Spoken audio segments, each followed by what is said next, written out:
Hello and welcome to Mabinda TV. So for now, I'd like to ask, do you think America needs a third party? That is, do you think America needs a third party? And this follows the resignation by the West Virginia Senator Joe Manchin. So Joe Manchin has announced that he will not be seeking re-election in 2024. So you have now some people calling that basically Joe Manchin and Mitt Romney should Joe Manchin and Mitt Romney should pair up and contest on a third-party ticket. And I think a lot of Americans are frustrated that the two main parties, the Democrats and the Republicans, are not basically, the two main parties are not addressing the issues that Americans are facing. And so you have them calling on the conservative Democrat, Joe Manchin. Remember, Joe Manchin has been a rebel within.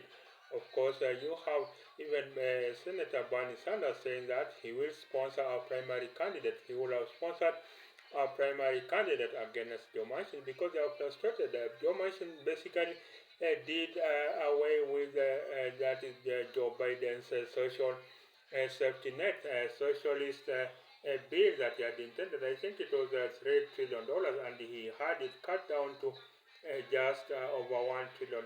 So that is John Manchin.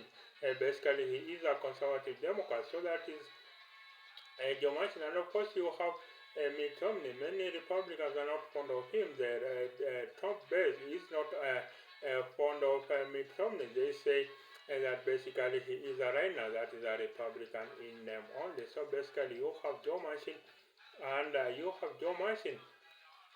and basically Senator, the retired Senator Mitt Romney.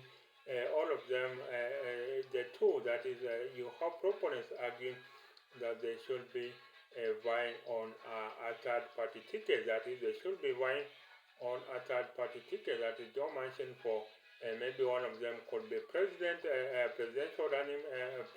candidate, and then the other running mate. So that is Joe Manchin and Mitt Romney. So do you think Joe Manchin and Mitt Romney should vie on a third-party ticket?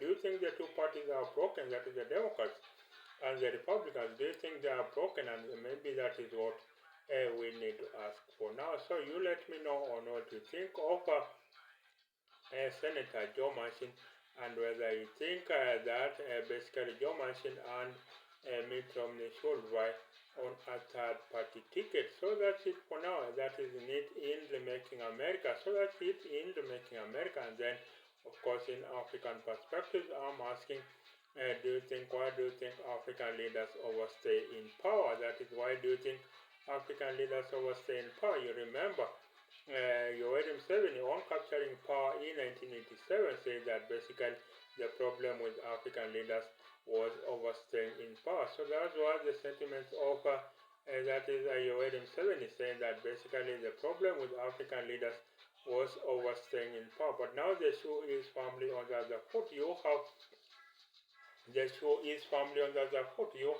Yoweri Museveni now is a 37-year running dictator, and he sees no one else to lead Uganda except him. So that is basically Yoweri Museveni. So why do you think African leaders overstay in power? So you have African leaders.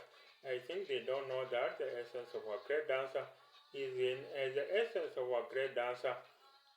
leaving the stage while applause from the crowd is loudest. I think African leaders don't know that the essence of a great leader and the essence of a great dancer is in leaving the stage while applause from the crowd is loudest. So they wait to be dragged off a stage when everyone when the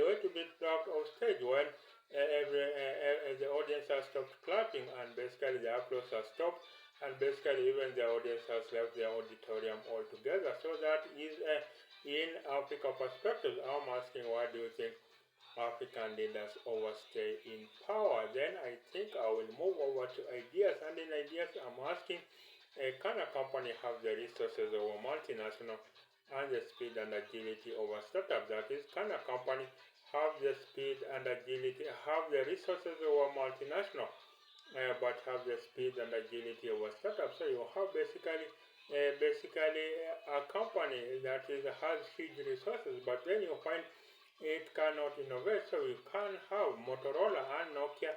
They were the market leaders in feature phones, but they did not transition to be the market leader in smartphones that was taken up by the likes of Huawei and the likes of iPhone, the likes of Huawei, and I think that market went out like that. Then you had Microsoft being the market leader.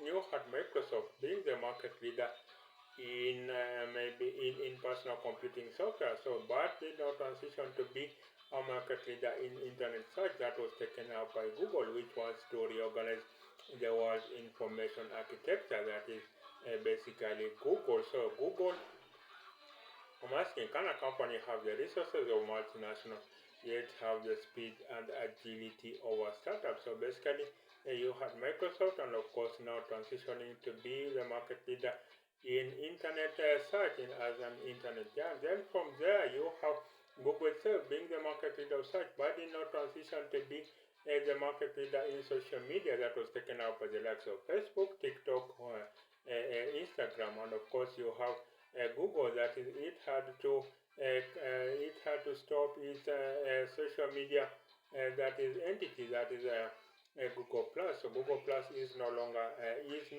there. So basically you have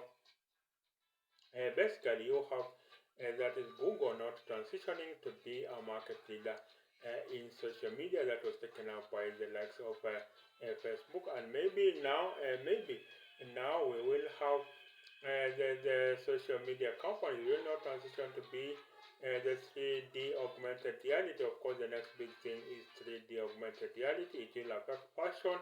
It will affect maybe the way people date, the way people see their doctor. It will be as if someone you are speaking across the screen is in the same room with you. So of course that is 3D augmented reality. So I expect that basically the market leaders in social media like Facebook, Instagram, TikTok, I don't think they will be the market leaders in 3D augmented reality, of course, or maybe just in maybe generative artificial intelligence. So you let me know, how do you think a company can have the resources of a multinational and yet have the speed and agility of a startup? So from there, then I ask, in basically in heart and soul, I'm asking, what does it mean to have faith that moves mountains? That is, what does it mean to have faith that moves mountains? So of course, to have faith that means move mountains basically means to have a faith so strong that basically you believe that you will be able to achieve anything in this world. And of course, some people have this tremendous faith. Some people see light where others only see darkness. So do you think, what do you think means to have faith that moves mountains? Of course, Abraham in the Bible is referred to as, Abraham is referred to as someone that had faith. The father of faith is Abraham, because of course, remember, God told him basically he will have many descendants. And that time, Abraham wife was barren. They were about 100 years old, and of course 80 or 90 years old.